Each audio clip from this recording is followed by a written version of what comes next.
Et c'est la deuxième vidéo consacrée au congrès de médecine et santé au travail de Marseille. Après donc une petite bouillabaisse, eh bien penchons-nous sur les principaux points qui ont retenu mon attention sur cette journée de mercredi. Alors, une première communication de Christophe Paris de Rennes, qui nous a présenté un travail synthétique collaboratif auquel j'ai participé, notamment avec l'aide de mon interne, Justine Grignoux, sur en fait l'exploitation des données du réseau national de vigilance et de prévention des pathologies professionnelles concernant les cancers. Donc il y a 11 localisations de cancers sur lesquelles en gros on a ressorti de la base les professions, les secteurs d'activité et surtout les facteurs de risque associés à ces différents types de cancers. Alors évidemment je ne vais pas tout vous détailler, simplement vous signaler que dans les jours à venir, un rapport complet et détaillé sera publié sur le site de l'agence, l'ANSES,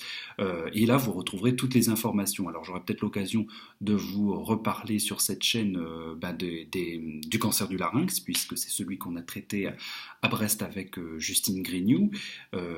et dans les données par exemple que l'on a sur le cancer du larynx, on retrouve évidemment beaucoup d'amiante, et c'est vrai qu'on peut se poser légitimement la question de la création d'un tableau de maladies professionnelles sur les liens qu'on peut faire entre l'amiante et le cancer du larynx, puisque ce sont des liens maintenant bien connus dans la littérature, et puis on retrouve de manière beaucoup plus anecdotique d'autres sources d'exposition professionnelle. Et donc ce travail-là que je vous donne pour le larynx, il a été fait pour bien d'autres localisations, le cancer du poumon, les cancers urothéliaux, les hémopathies malignes, etc. Donc là, un rapport détaillé sera à votre disposition dans les jours ou semaines à venir.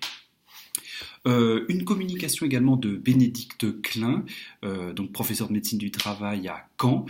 qui a présenté des données de la cohorte Art Déco. Alors ça n'a rien à voir avec de l'art, c'est Asbestos Related Disease Cohort,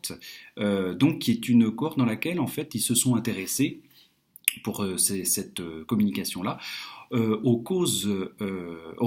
au lien entre exposition à l'amiante et survenue de cancer de l'ésophage, en montrant effectivement qu'il y avait un lien en termes notamment de mortalité. Donc ça, ce sont des données intéressantes et qui peuvent nous aider dans les centres de pathologie professionnelle à faire reconnaître au titre de la maladie professionnelle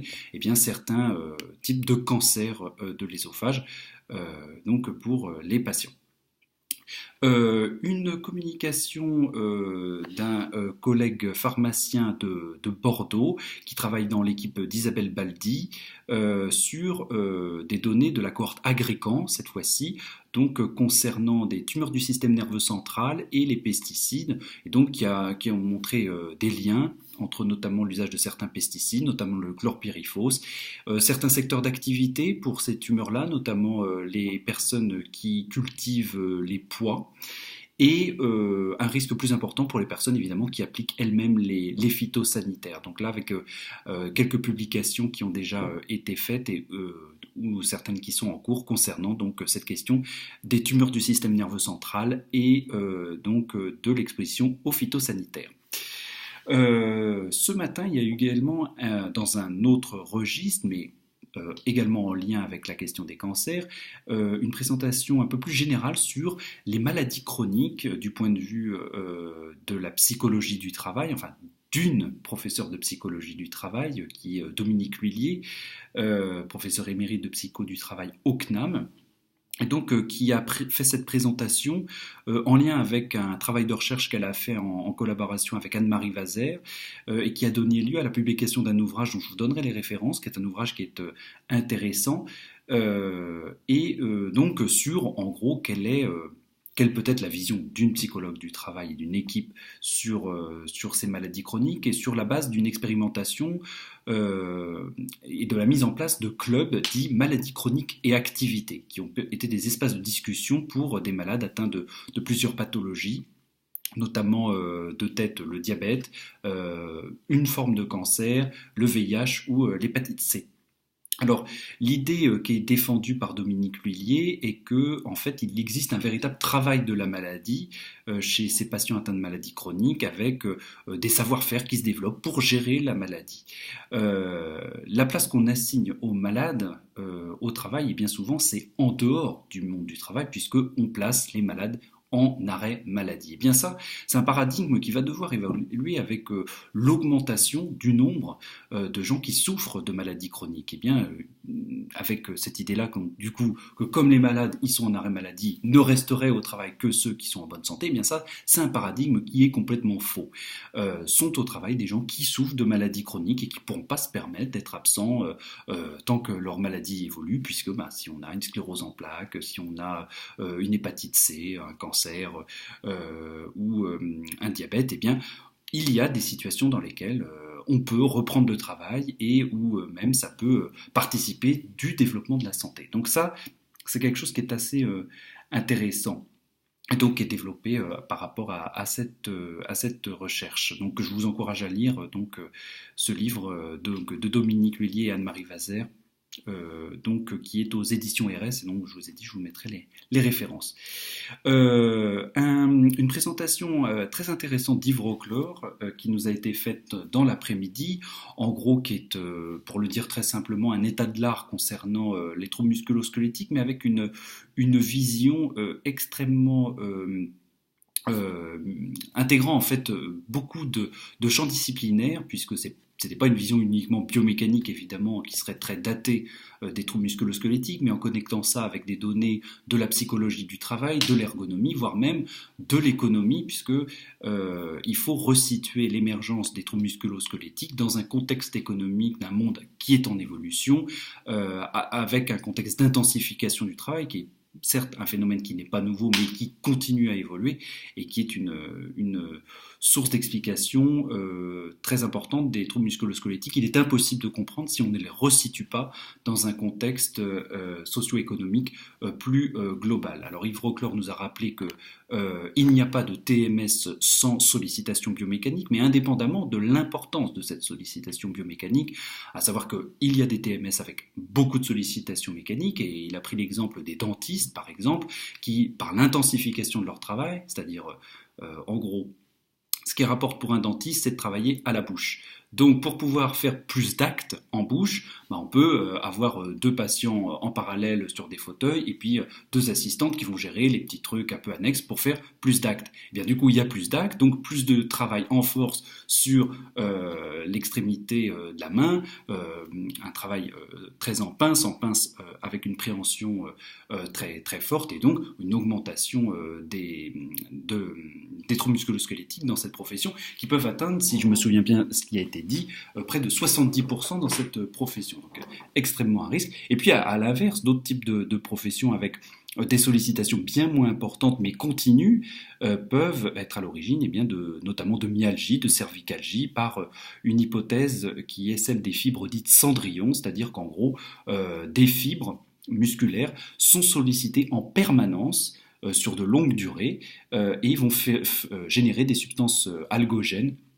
qui vont être à l'origine de ces troubles musculo-squelettiques. Alors Yves Roclore a terminé son propos en gros en proposant l'idée d'une régulation sur le plan européen des troubles musculo-squelettiques, un peu sur le modèle de Rich, avec l'idée même que ce projet-là était en chantier, a été interrompu pour diverses raisons et pourrait se reprendre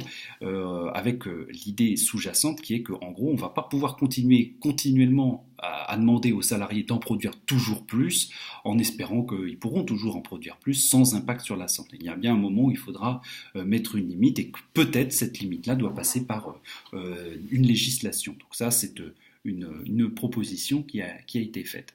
Alors, pour finir, de manière beaucoup plus succincte,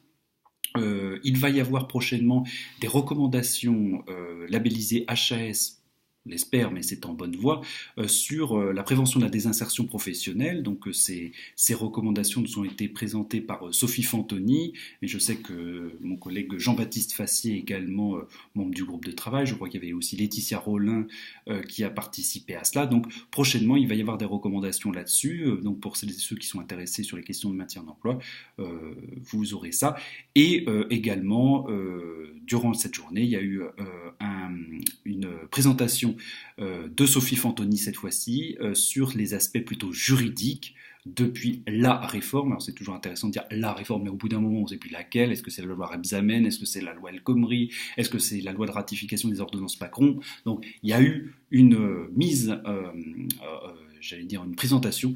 qui nous a fait le pendant des craintes qu'on pouvait avoir sur le plan de la santé au travail et des enjeux ou comment on pouvait saisir des modifications juridiques pour éventuellement en faire un levier. Alors il y a des fois où c'est très convaincant et puis des fois où on se dit quand même que ça va être un petit peu plus compliqué. Donc je détaille pas plus parce que c'est déjà très riche ce que je vous raconte là et le topo de Sophie Fantoni était extrêmement dense. Alors, j'en profiterai donc pour conclure sur le truc que vous attendez tous, c'est la sacoche du congrès. Alors, pour celles et ceux qui ont suivi, donc, je me balade toujours avec celle de Séoul, de 2015, de l'ACO. Et bien, cette fois-ci, un modèle très chic, mais alors extrêmement chic, c'est certainement la plus belle sacoche de congrès que j'ai jamais eue. Un modèle comme ceci, en feutre, alors je ne sais pas si c'est imperméable, lanière cuir, là, donc plusieurs pochettes à l'intérieur, et un petit cadeau qui nous a été offert. Alors, je le déballe devant vous, mais je sais ce que c'est un torchon. Alors, ce qui est bien, c'est que c'est pas du tout genré, hommes et femmes ont reçu tous un torchon, ce qui veut dire qu'on est tous supposés faire la vaisselle en rentrant. C'est une très belle attention, puis en plus c'est un très joli torchon. Voilà, que je vous présente là. Voilà. Non, donc je serais ravi de pouvoir faire la vaisselle avec ça en rentrant, mais je crois que je l'ai fait avant de partir, donc il va avoir un petit peu le temps. Bref, eh bien écoutez, sur ce, je vais conclure et vous souhaiter une très bonne journée. À demain pour une prochaine vidéo.